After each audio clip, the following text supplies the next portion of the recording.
Hello, my friends, and welcome back to today's episode.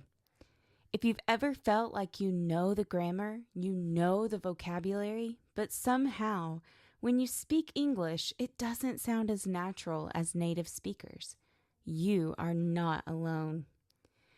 Today, we're going to dive deep into the biggest mistakes English learners make.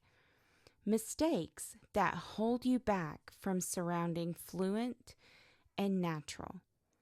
But don't worry, I'll not only show you the mistakes, I'll also give you the exact solutions and real life examples so you can fix them instantly.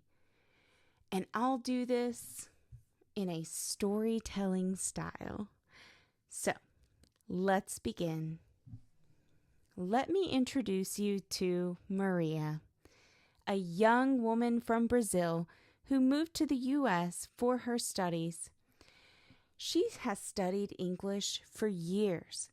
She knew grammar rules, she memorized long vocabulary lists, and she practiced writing essays.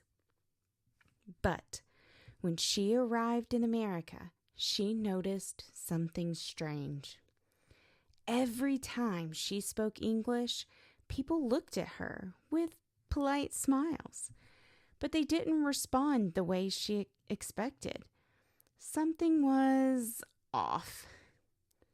One day, Maria went to a coffee shop. She wanted to order a simple latte.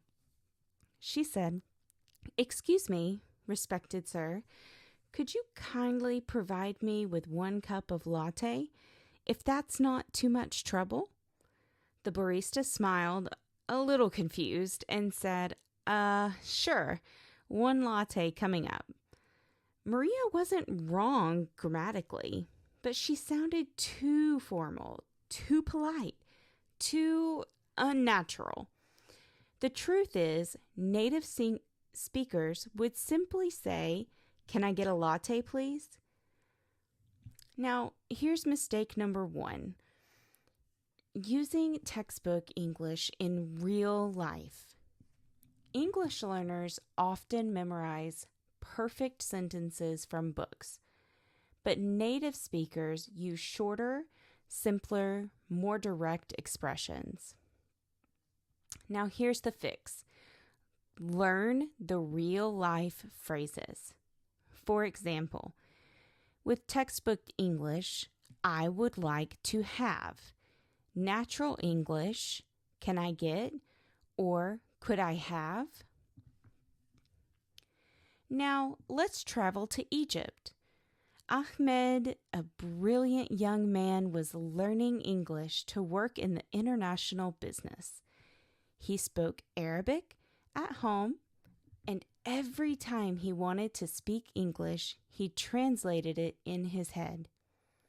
One day, in a meeting, his American colleague asked, "Hey, Ahmed, how's it going?"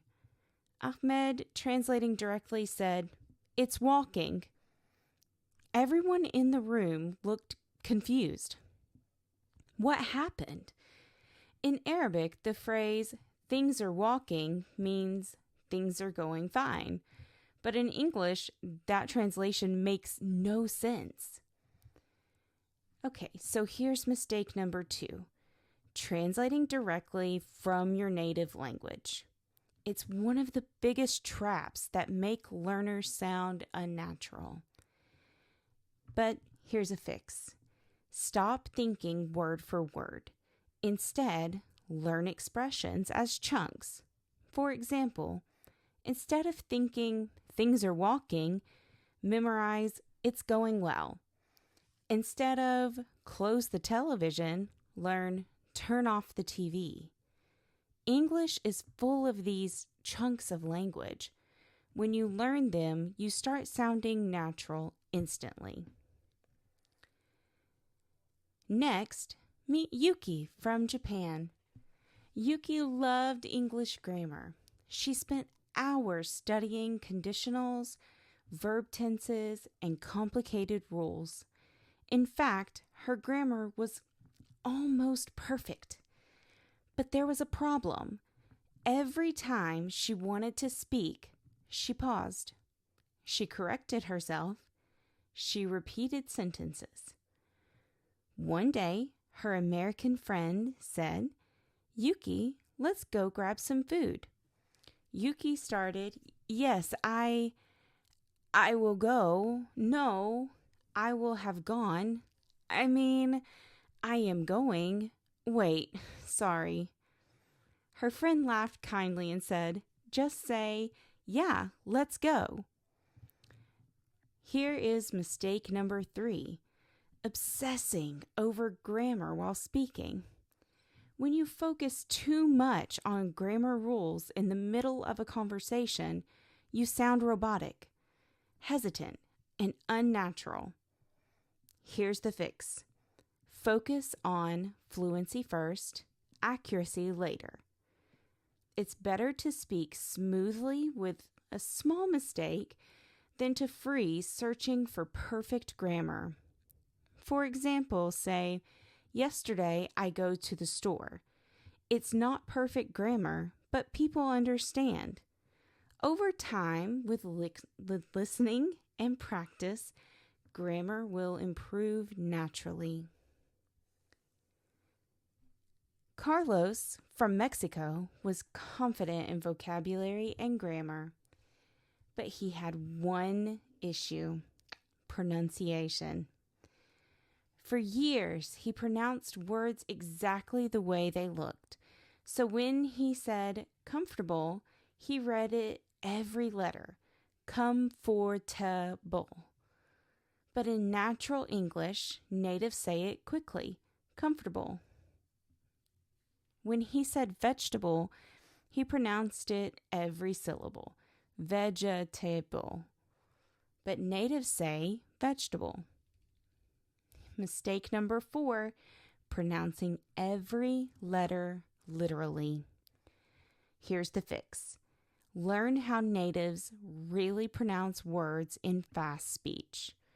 Some examples would be comfortable, vegetable, probably, and wanna. When you start copying these reductions, you'll sound match more natural. Now, let's talk about Sophia from Spain. She was very social and loved speaking English, but she had one habit. She filled every sentence with, you know, like, and actually.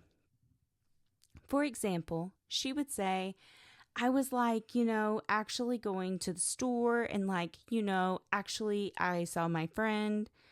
Her friends could understand her, but she didn't sound confident. Mistake number 5, overusing fillers. Here's the fix. Use fillers strategically, but not too much. A natural filler would be, "Well, let me think." A natural pause. Just stop talking for a second. Silence is okay. When you reduce fillers, you sound clearer and more confident. Finally, let's meet Raj from India. Raj had excellent English. His grammar was fine, his vocabulary was strong, and his pronunciation was good. But there was something missing: intonation. When Raj spoke, every sentence sounded flat, like a robot. "Hello, my name is Raj. I am happy to meet you. I am studying computer science." It wasn't wrong, but it didn't sound natural. Mistake number 6, speaking with no emotion or intonation. Here's the fix. Use rises and falls in your voice, just like native speakers. When you ask a question, raise your pitch. Really? When you're excited, show it. That's amazing! When you tell a story, add rhythm. Intonation makes you sound alive, friendly, and natural. So let's summarize the mistakes you must avoid if you want to sound natural in English. Number 1, using textbook English instead of real life phrases. Number 2, translating directly from your language. Number 3, overthinking grammar while speaking. Number 4, pronouncing every letter instead of natural reductions. Number 5, overusing fillers like you know and like. And finally, number 6, speaking flatly without intonation. If you just fix these 6 mistakes, you'll notice a huge change in how natural and confident your English sounds. And remember, fluency isn't about being perfect.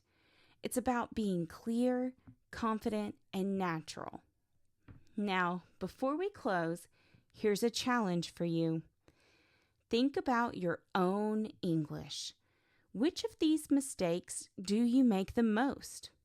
Write it down. Then every day, try to fix just one small mistake in your conversations.